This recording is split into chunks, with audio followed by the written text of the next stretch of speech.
زہندہ رود یہ دریائے 400 کلومیٹر لمبا ہے اور ایران کا سب سے بڑا دریا ہے۔ اس دریا کے اوپر اصفہان شہر کا سب سے خوبصورت پل بنایا گیا ہے جسے خواجو بیراج کا نام دیا گیا ہے۔ یہ بیراج 137 میٹر لمبا اور 12 میٹر چوڑا ہے۔ شام کے وقت جب یہ جگمگاتا ہے تو دیکھنے والوں کو اپنی طرف متوجہ کرتا ہے۔ غیر ملکی سیاح اسے دیکھنے ضرور آتے ہیں۔ اس پل کو 1650 میں مکمل کر کے عوام الناس کے لیے کھول دیا گیا تھا۔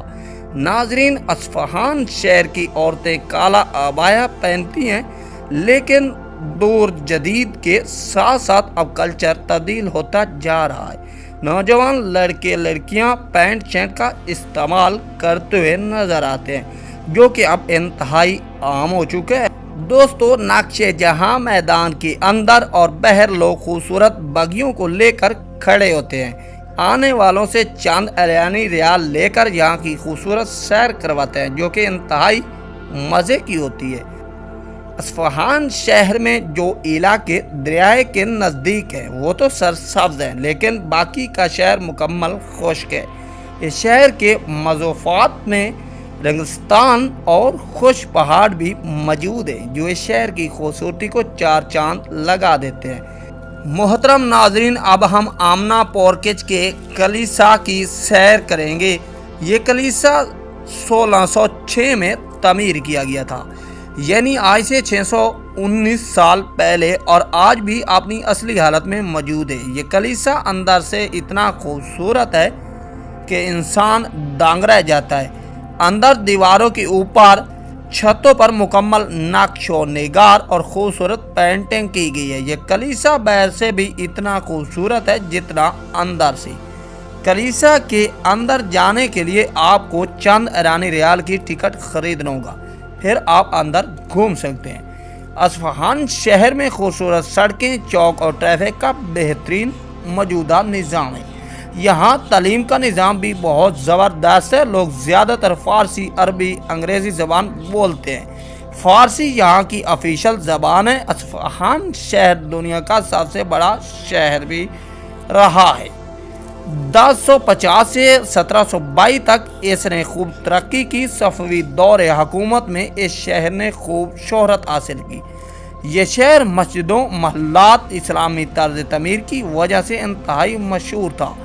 پورے ایران میں سب سے زیادہ سیاح بھی اسی شہر میں آتے ہیں، لیکن موجودہ وقت میں تہران شہر میں زیادہ سیاح آتے ہیں۔ یہ شہر ہاتھ سے بنے قلینوں اور نیلے رنگ کے برتنوں کی وجہ سے کافی مشہور و معروف ہے۔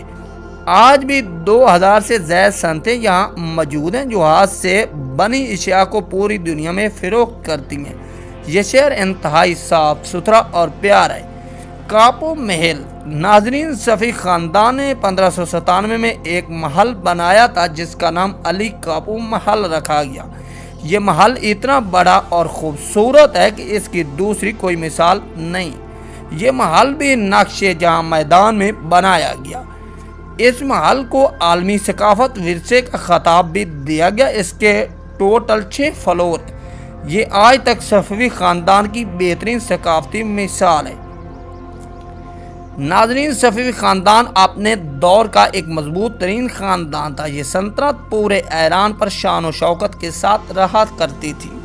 صفوی خاندان نے بہت بڑے بڑے محلات تعمیر کروائے۔ صفوی خاندان کی بے شمار قدیم وراثتیں آج بھی ایران کی سرزمین پر جگمگاتی ہیں۔ یہ خاندان اتنا مضبوط تھا کہ بڑی بڑی سلطنت یہاں ایران کے اندر داخل ہونے سے ڈرتی تھی۔ یہ لوگ انتہائی ماسٹر مائنڈ تھے۔ صفوی دور حکومت میں ایران نے زمین سے آسمان تک ترقی کی۔ ایران سرزمین پوری دنیا میں فارس کے نام سے مشہور و معروف تھی۔ یہ لوگ بہترین جنگجو اور انتہائی طاقتور تھے۔ دشمنان اسلام کو منہ توڑ جواب دینے والے تھے۔